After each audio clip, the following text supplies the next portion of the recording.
Os Estados Unidos não alcançaram nenhum de seus objetivos militares. Eles achavam que iriam decapitar o regime e causar o colapso do regime. Isso não aconteceu. Eles achavam que fariam o povo iraniano se levantar para derrubar a República Islâmica. Isso não aconteceu. Eles achavam que tinham destruído 90% da capacidade de mísseis balísticos do Irã.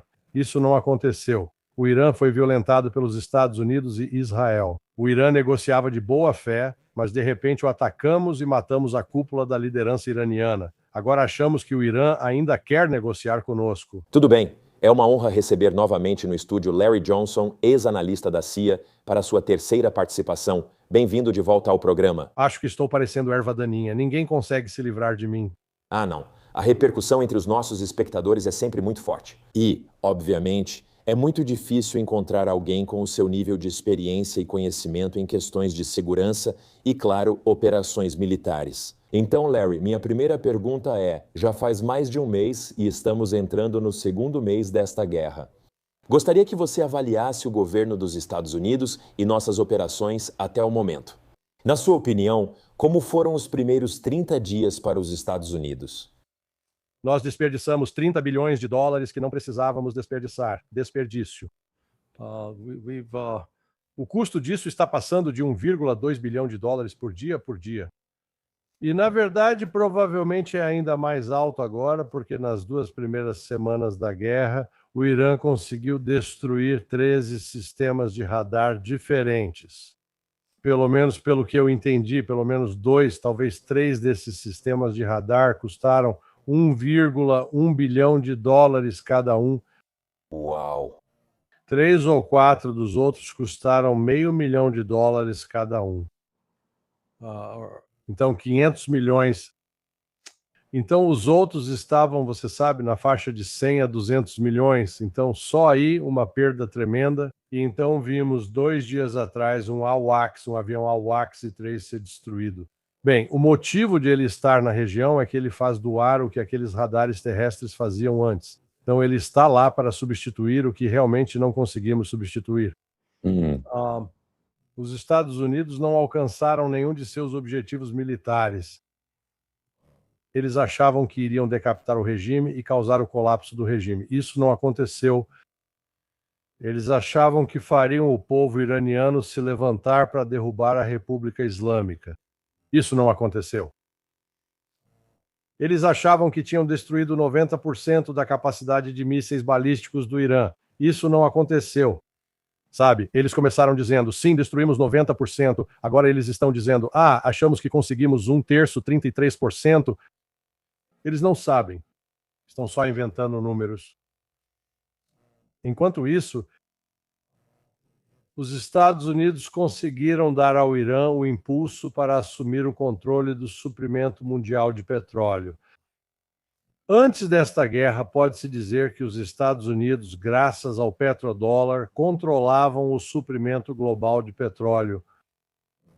Bem, agora que o Irã fechou o Estreito de Hormuz e cortou o fluxo de 20% do suprimento mundial de petróleo, 25% do suprimento mundial de gás natural liquefeito e 35% do suprimento mundial de fertilizantes e quantidades essenciais de hélio e ácido sulfúrico, de repente a economia mundial está parando. Sabe, a maioria das pessoas não vai perceber totalmente o tipo de dano que já foi causado à economia, mas é significativo. A economia global está em recessão. Geralmente você só percebe uma recessão quando economistas anunciam 2 trimestres seguidos de crescimento negativo. Estamos no meio de uma recessão. A única dúvida que resta é se isso vai se tornar uma depressão de fato, o que significa uma queda de 10% na atividade econômica em todos os setores. Eu acho que é para lá que estamos indo. Esta semana vai ser uma semana crítica, é a 5ª semana da guerra, e os impactos econômicos das interrupções que ocorreram nas primeiras 4 semanas, esses agora realmente estão começando a aparecer, a florescer. Então agora vamos começar a ver de forma tangível os efeitos disso em país após país, sabe? E alguns desses efeitos nós não vamos ver por 6 a 8 meses. Por exemplo, o corte de fertilizantes não é tão aparente, mas daqui a 6 meses, quando as colheitas chegarem e você perceber que a produção diminuiu, porque não tivemos fertilizante suficiente, ou então o preço do fertilizante subiu tanto que os preços dos alimentos estão disparando. Então, sabe, como eu disse, há muitos efeitos secundários e terciários por causa de tudo isso. E os Estados Unidos, mais uma vez, se expuseram como militarmente fracos. Gostamos de dizer que temos as forças armadas mais poderosas do mundo. No entanto, há 8 meses falhamos em abrir o Mar Vermelho. Os Houthis estavam fechando aquilo, impedindo a liberdade de navegação. E agora, com o Estreito de Hormuz fechado, os Estados Unidos continuam fazendo barulho. Ah, nós vamos abrir. Como vocês vão fazer isso? Bem, vamos desembarcar tropas nas ilhas. E como isso vai abrir? Isso não abre o Estreito de Hormuz. Isso só quer dizer que haverá mais tropas dos Estados Unidos como alvos do Irã. Então essa guerra não está indo nada bem para os Estados Unidos. Sim, quero dizer, é realmente impressionante porque, você sabe, vemos a Casa Branca, por exemplo, todos os dias. Obviamente, Donald Trump eu acho que ele está desesperadamente tentando controlar a narrativa. Muitas vezes vemos, nas tardes de sexta-feira, ele tentando dizer algo que vai auxiliar esses mercados de ações. E então, novamente, na manhã de segunda-feira, ele tenta trazer um pouco de otimismo aos mercados. Mas eu acho que muita gente está especulando sobre muita negociação com informação privilegiada. E o mercado, na verdade, agora está reagindo apenas aos comentários de Donald Trump. Então eles estão meio que desesperados procurando qualquer coisa positiva vinda da Casa Branca. Mas eu acho que dá para ver que a equipe internamente está brigando muito. Fala um pouco sobre Joe Kent, que é o diretor de contra-terrorismo, e alguns dos comentários que ele fez nas últimas semanas.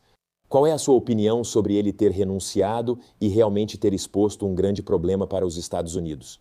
Bem, ele estava certo no que disse. E, novamente, o exemplo de Joe Kent é mais um lembrete de por que isso não acontece com mais frequência. Porque, em vez de ser acolhido ou elogiado pela coragem de se manifestar, ele é atacado, difamado e investigado. Falam sobre uma investigação do FBI para acusá-lo de vazamento de informações. Mas o que ele disse era necessário. Os Estados Unidos não agem em seu próprio interesse. Os Estados Unidos estão agindo no interesse de um bando de sionistas fanáticos, alguns em Israel e outros aqui nos Estados Unidos. E eles têm essa fantasia desesperada de destruir o Irã. E quanto a destruir o Irã, as mentiras sobre isso são enormes, como dizer que o Irã é o maior patrocinador do terrorismo. Não é. Na verdade, o único país que esteve envolvido, se você tivesse que julgar um país em termos de pagar e financiar um determinado grupo de pessoas para realizar ataques em outro país, e essa é a definição de ser um patrocinador do terrorismo. Os Estados Unidos fizeram isso muito mais, fizeram isso. O Irã não fez isso. Você não pode apontar um único grupo que realizou um ataque terrorista nos Estados Unidos que foi pago ou financiado pelo Irã. Nenhum nos últimos 46 anos, nenhum. Estamos em uma situação em que o povo americano foi alimentado com tantas mentiras sobre o Irã que agora você tem muitos americanos que aceitaram e apoiaram a realização de uma guerra de agressão injustificada contra um povo que não fez nada contra nós. É importante que nossos telespectadores entendam que os Estados Unidos iniciaram essa guerra não provocada. Quero dizer, nós sabemos novamente para nossos telespectadores que não sabem, Joe Kent renunciou há algumas semanas, basicamente dizendo que o Irã não era uma ameaça iminente aos Estados Unidos. E ele sentiu que não poderia continuar fazendo o seu trabalho, sabe, de forma ética. Ele simplesmente disse isso, eu não posso apoiar isso, eu não vou apoiar isso. Mas como você disse, acho que é isso que estamos vendo dentro do governo Trump, certo? Ou você segue a cartilha e obedece ao rei, sabe, Donald Trump, ou então vai ser difamado. E infelizmente é isso que aconteceu. Em vez de realmente ouvirem o depoimento dele, muitos republicanos e outros políticos leais a Donald Trump estão criticando ele e dizendo: ok, esse cara nunca foi realmente qualificado para o cargo. Esse cara recebia relatórios de inteligência ruins, mas ainda assim era diretor de contra-terrorismo. Quero dizer, ele supervisionava todo o programa, o que sinceramente é algo bastante notável. Bem, sabe, Cyrus Jansen, não é só o Trump, porque veja, isso é de antes do Trump. Isso remonta, sabe, à época da Guerra do Vietnã, quando Daniel Ellsberg tinha sido capitão dos fuzileiros navais. Ele esteve em campo no Vietnã, ele participou de combates. E então ele voltou e começou a trabalhar no que mais tarde ficou conhecido como os documentos do Pentágono. E ele viu a profundidade das mentiras que estavam sendo contadas ao povo americano sobre por que estávamos no Vietnã e sobre alegar uma ameaça do comunismo onde essa ameaça não existia, etc. E quando ele expôs todos aqueles documentos, novamente ele foi atacado. Eles tentaram colocá-lo na prisão, mas por causa da violação da lei pelo governo Nixon, isso fracassou. Mas só estou apontando que isso não começou com Donald Trump. Isso não começou com Barack Obama, Joe Biden, George W. Bush ou Bill Clinton. Isso remonta a Lyndon Baines Johnson. E esses líderes políticos americanos, esses malditos líderes políticos, se aproveitam basicamente do que eu chamo de bondade do povo americano. O americano médio quer acreditar no seu governo. O americano médio quer acreditar que estamos fazendo as coisas pelos motivos certos, que não estamos envolvidos com opressão, que não estamos envolvidos com terrorismo, que não estamos envolvidos em apoiar traficantes de drogas e predadores de crianças. Mas a realidade é que estamos. E, novamente, estamos vendo isso agora, com Donald Trump encobrindo os arquivos de Jeffrey Epstein, que implicam pessoas importantes dos negócios, das finanças e do governo em abusos sexuais contra crianças. E, em vez de levá-los à justiça, eles os protegem e atacam aqueles que tentam expor isso. Sim, é um momento difícil nos Estados Unidos. Quando falamos de moralidade, não há desculpa, especialmente com crianças envolvidas. Isso só comprova o que você disse, e concordo com você. Acredito que isso não é um problema do Donald Trump, mas sim algo profundo no governo dos Estados Unidos que existe há décadas.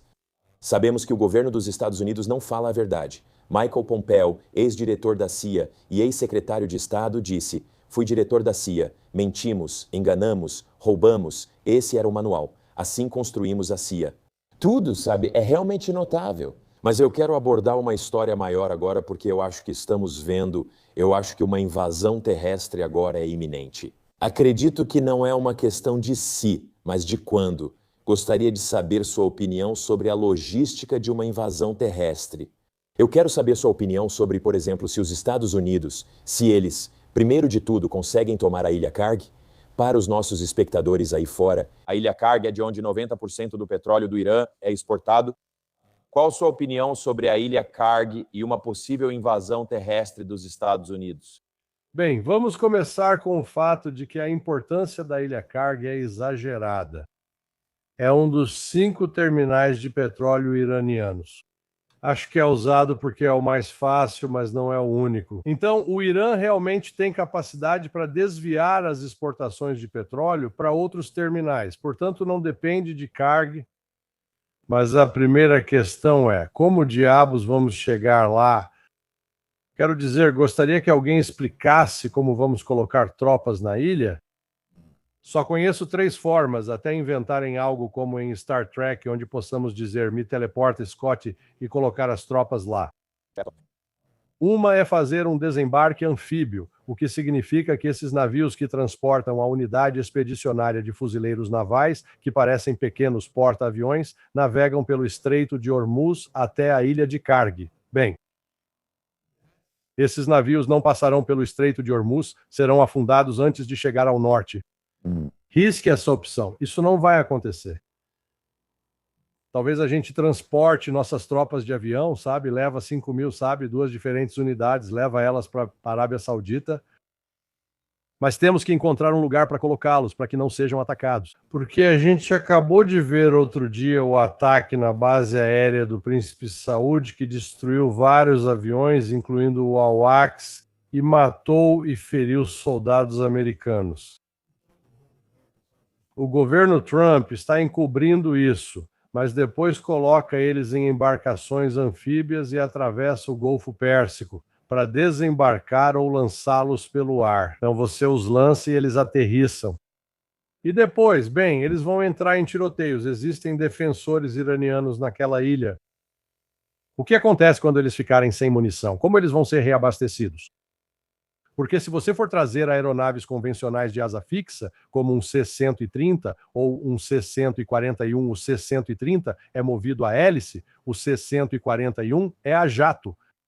Mas eles também vão ficar vulneráveis a serem abatidos, porque o Irã ainda vai ter. A ilha é perto o suficiente do continente do Irã. Eles podem abatê-los com mísseis superficiais, entre outras coisas.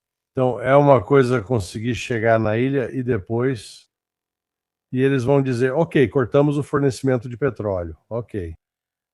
Isso faz algum sentido? Porque 2 semanas atrás, Donald Trump, através de Scott Bessent, suspendeu todas as sanções sobre o petróleo iraniano, para que pudéssemos colocar mais petróleo iraniano no mercado mundial, porque o preço do petróleo estava subindo, buscávamos ampliar a oferta para manter o preço baixo.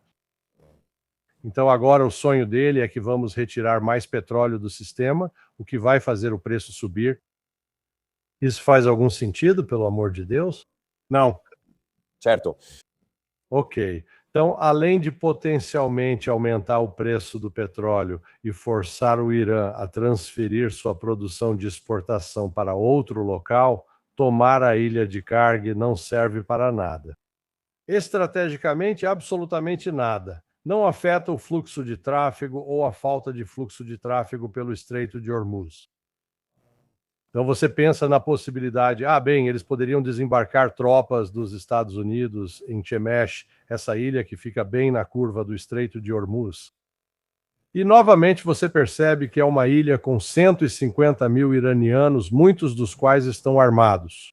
Então, se desembarcarmos com uma força de 5 mil contra 100 mil, não me importa, sabe? Isso não é aquele filme 300, onde os 300 espartanos resistiram a 100 mil persas. Isso vai virar um massacre, um banho de sangue das tropas americanas. E para quê? Isso não abre o Estreito de Hormuz. Para abrir o Estreito de Hormuz, o que você precisa fazer é eliminar, destruir os submarinos em miniatura do Irã, seus drones subaquáticos, seus drones de superfície, seus mísseis e as baterias de artilharia que eles podem colocar na costa. Não temos forças suficientes para isso. Toda essa área tem cerca de 800 milhas. Uau. Não temos tropas suficientes para isso. Então, tudo o que isso vai fazer é colocar soldados e fuzileiros navais dos Estados Unidos em risco desnecessário de serem mortos ou feridos. Sim, estamos claramente em um atoleiro logístico aqui. Quer dizer, acho que eu estava falando com o coronel Danny Davis, e ele disse que uma opção seria pegar esses helicópteros Apache e voar por cima do estreito. Quer dizer, o Estreito de Hormuz, no ponto mais estreito, tem 24 milhas de largura. Então estamos falando de uma viagem de 24 milhas para atravessar, deixar eles lá e depois voltar as mesmas 24 milhas, tudo isso tentando evitar o fogo inimigo.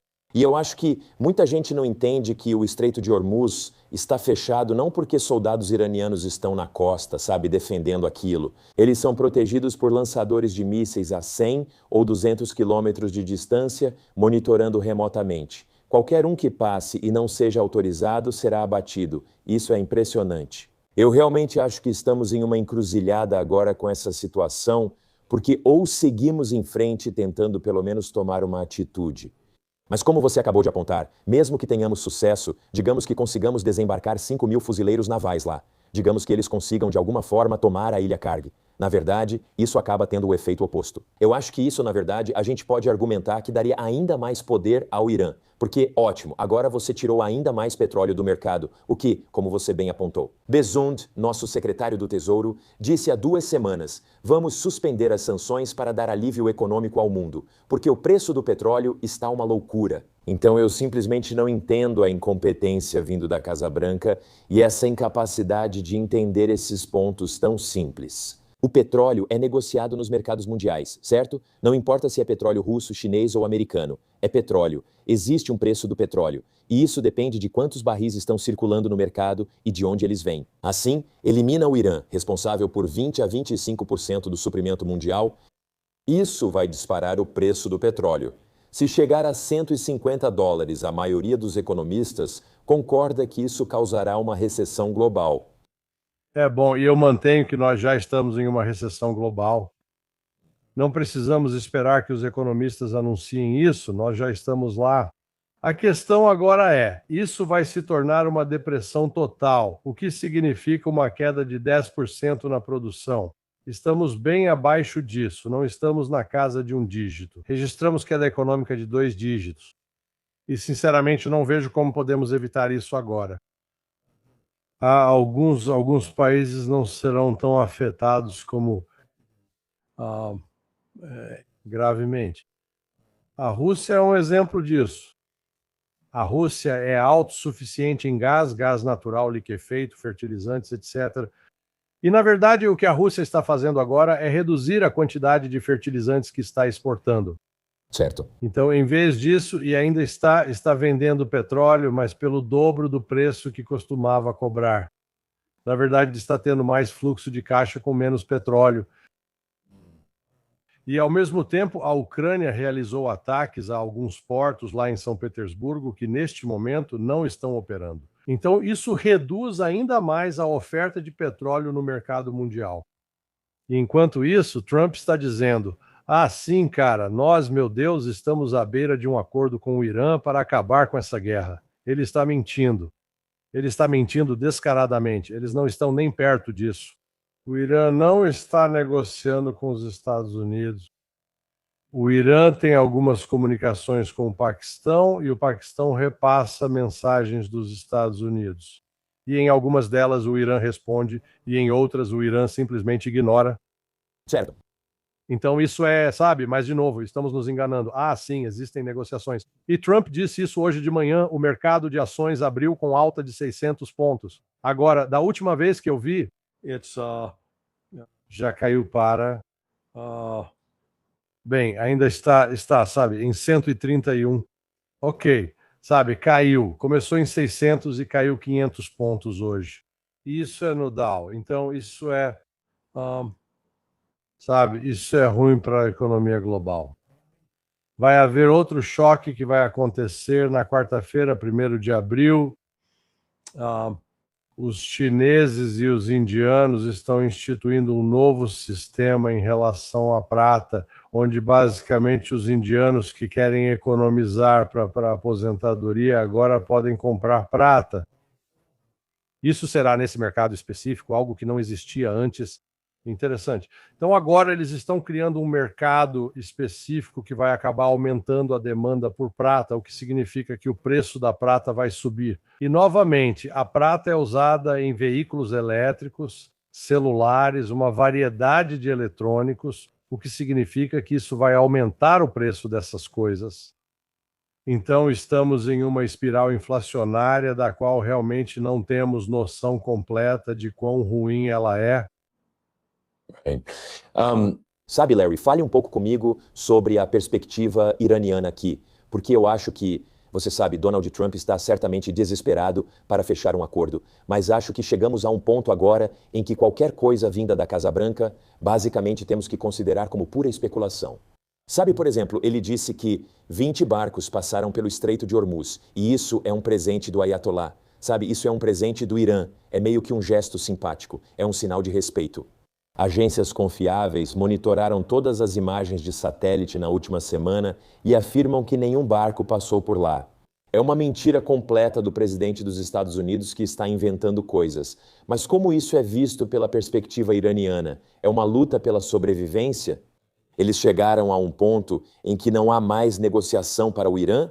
Eles pensam, por que negociar com os americanos? Sabe, vocês basicamente vocês são como um menino que gritava lobo. Vocês sempre vão voltar atrás e mudar de ideia. E sabe, eventualmente nós cansamos disso. Não vamos mais ouvir seus chamados. Vamos mesmo deixar vocês serem devorados pelo lobo? Chegamos a esse ponto? Se você tivesse uma filha e um homem estuprasse sua filha, você negociaria com esse homem? O Irã foi estuprado. O Irã foi estuprado pelos Estados Unidos e por Israel. O Irã estava negociando de boa fé. Então, do nada, nós os atacamos. Nós matamos a alta cúpula da liderança deles e assassinamos 175 meninas jovens de 6 a 12 anos, assassinamos elas. Achamos que o Irã quer, entre aspas, negociar conosco? Não, de novo, é isso. E eu garanto para você, eu fiz essa mesma pergunta mais cedo hoje para um cidadão paquistanês e ele deu a mesma resposta. Ok. Sabe por quê? Pais do mundo todo, que são bons pais, têm exatamente a mesma reação. Se você machucar meu filho, eu vou te matar. E é exatamente aí que o Irã está agora. E nós não precisamos entender isso. Que o Irã sofreu a agressão mais perversa e cruel possível. E agora não há espaço para, entre aspas, negociação.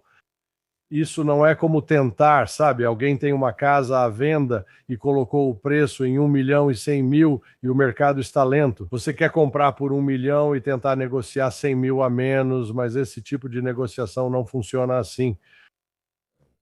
Irã está dizendo, isso é sobre nossa sobrevivência. E eles deixaram 3 condições muito claras que tenham garantias firmes de que nunca mais serão atacados. A remoção de todas as bases militares dos Estados Unidos da região e a suspensão de todas as sanções. E a quarta área é reparações. Mas essas 4 coisas não são negociáveis. Eles não vão fazer concessões nisso.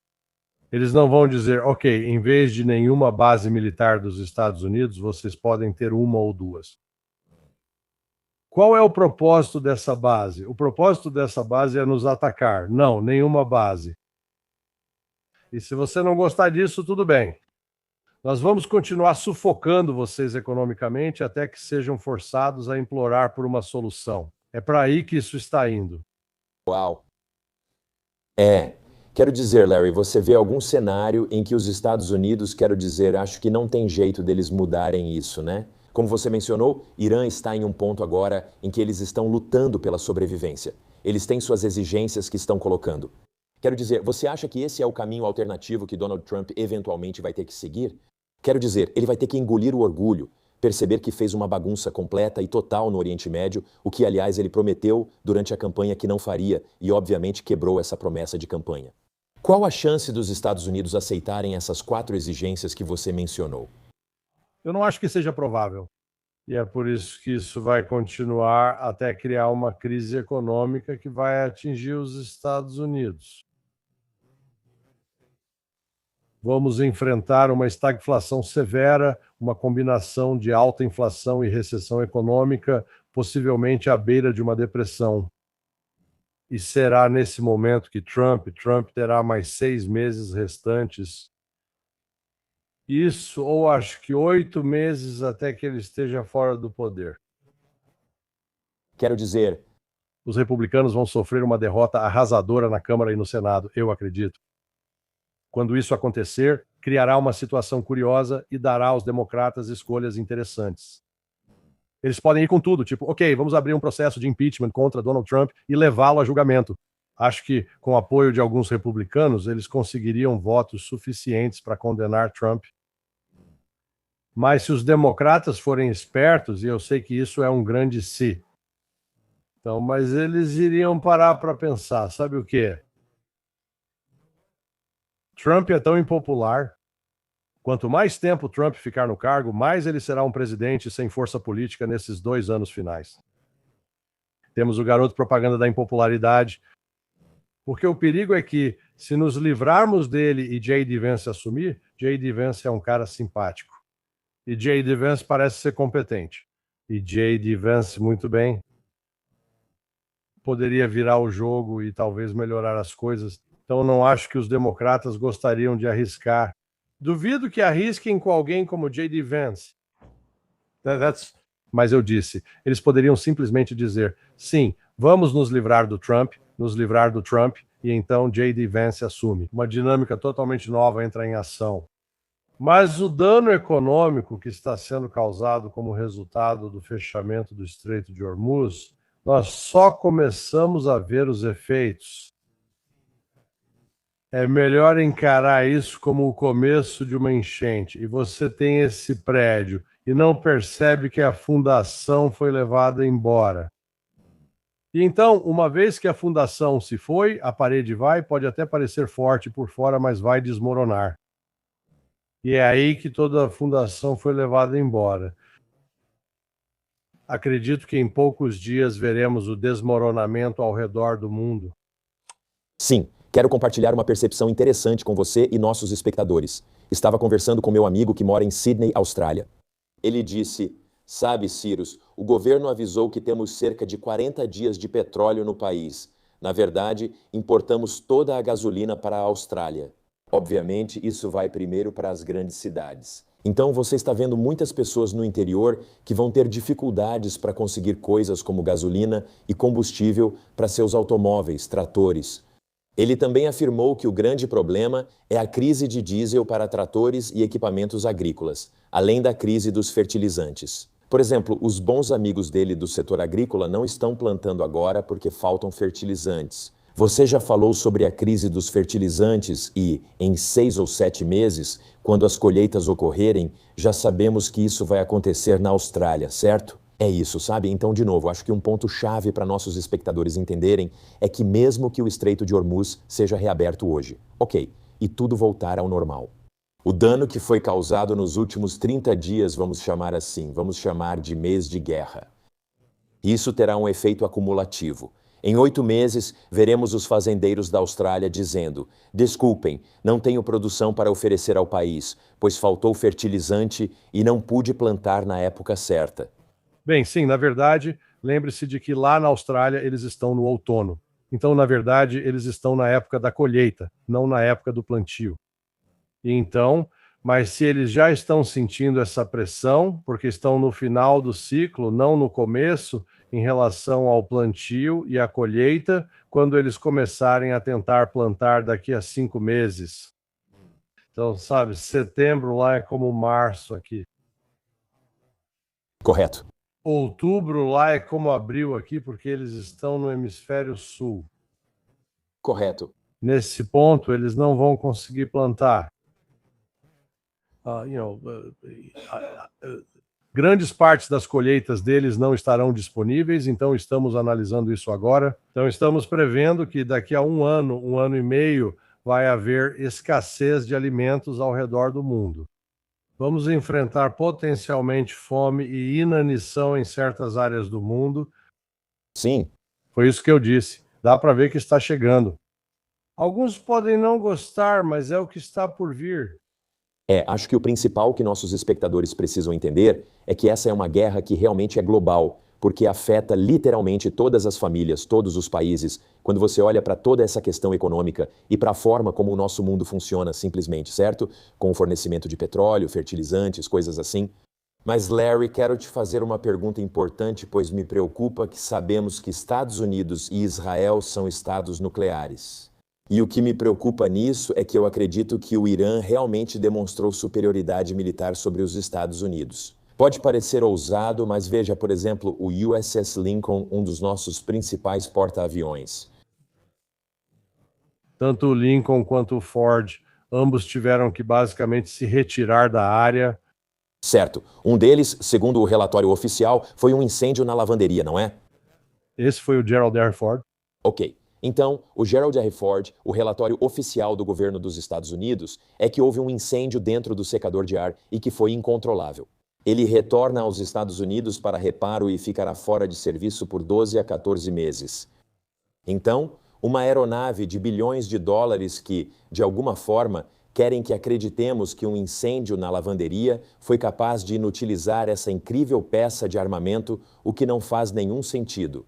Acho que o principal é que o Estreito de Hormuz continua fechado. Você acredita que pode chegar ao ponto de considerar uma arma nuclear como opção realista?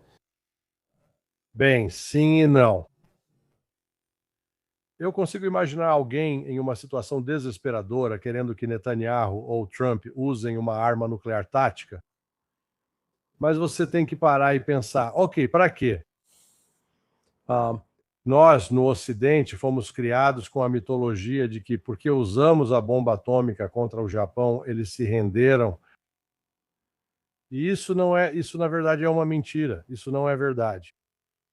Sim, não foi só a bomba atômica. Os Estados Unidos conduziram uma campanha terrorista implacável. E eu chamo isso de terrorismo porque foi o uso de violência contra civis para fins políticos.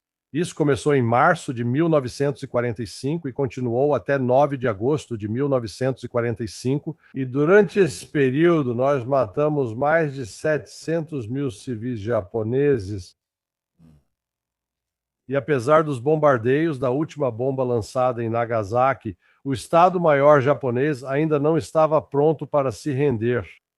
O que mudou a situação foi o Exército Vermelho, a invasão da Manchúria pelo Exército Vermelho Soviético e a derrota do Exército Japonês lá em um período muito curto.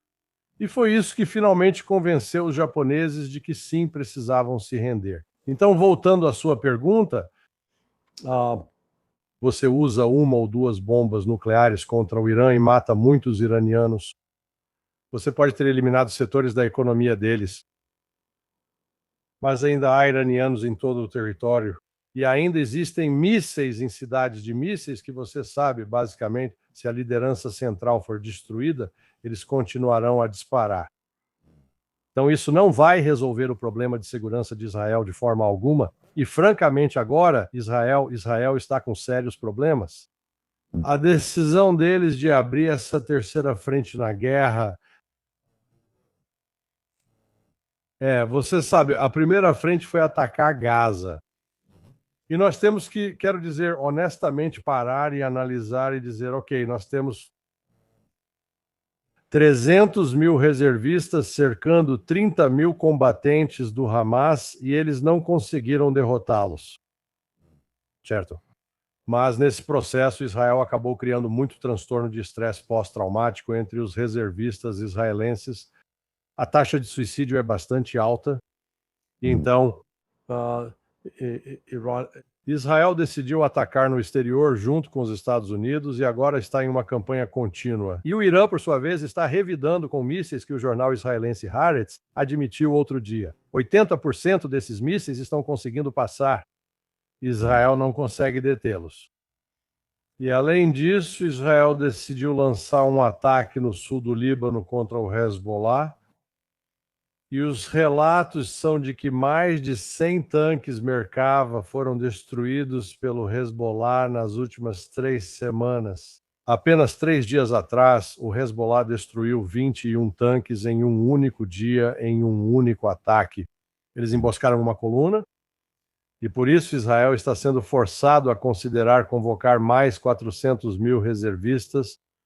Bem, se a sua população está em torno de 8 milhões, isso é quase 10% de toda a sua população que está nas Forças Armadas lutando em vez de trabalhando em fábricas, produzindo. Então isso está ficando muito feio. E sabe, se Israel decidir lançar uma bomba nuclear, isso vai, sabe, a lei das consequências não intencionais vai entrar em ação com força total. Você não pode descartar a Coreia do Norte ou o Paquistão usando uma bomba nuclear contra Israel. Isso provavelmente vai levar a Turquia a tomar medidas preventivas contra Israel por causa das, ameaças verbais já feitas por Israel de atacar e destruir a Turquia. Então, sabe, alguns podem ser tentados a fazer isso, mas não oferece uma solução mágica. Isso só vai levar a mais morte e destruição e fazer com que isso saia ainda mais do controle. Sim, com certeza. Bem, Larry, nosso tempo está acabando. Vou deixar a declaração final com você. Qual a principal coisa que gostaria que mais americanos soubessem sobre essa guerra? E o que você espera ver nas próximas 2 semanas enquanto observamos essa invasão terrestre ou os próximos passos? Quero que o povo americano perceba que seu governo está mentindo para eles. E isso não é uma questão de ser contra Donald Trump, porque as mentiras que foram contadas ao povo americano foram contadas por Barack Obama, por Joe Biden, por George W. Bush e por Bill Clinton. Foi uma mentira atrás da outra. Mas o que a administração atual não está contando ao povo americano é o verdadeiro custo dessa guerra em termos do sangue derramado por soldados americanos, fuzileiros navais, pessoal da Força Aérea e da Marinha. Eles estão subestimando grosseiramente as baixas. Eles estão mentindo sobre os incidentes, alegando que o KC-135 colidiu com outro avião em um acidente que não aconteceu. Ele foi abatido. Então, o governo está sempre sendo questionado, sempre sendo desafiado. Não, sabe, se você vai confiar neles, verifique primeiro. Mas o povo americano, a promessa dos Estados Unidos está sendo traída agora, não só por Donald Trump, mas também pelo nosso Congresso, porque nós deveríamos ser uma república que só vai à guerra quando não temos outra escolha. E, em vez disso, entramos em uma guerra por opção que está matando mulheres e crianças. E isso, sabe, eu costumo acreditar nas palavras de Jesus quando ele disse: ai daqueles que fazem mal a uma criança, é melhor serem lançados ao fundo do mar com uma pedra de moinho no pescoço. E nós nos acostumamos tanto a matar crianças em nome de buscar alguma democracia ou liberdade, ou de parar isso ou aquilo. Precisamos acabar com a matança. Amém. Larry, só quero agradecer novamente por todo o seu trabalho. Obrigado por ser um verdadeiro patriota e falar a verdade. Por isso continuamos trazendo você ao canal. Se chegou até aqui é porque gostou dos vídeos de hoje. Deixaremos os links do Larry para o canal dele no YouTube, o Substack dele e o trabalho que ele faz online. Larry, obrigado novamente pelo tempo. Obrigado, Cyrus, muito grato.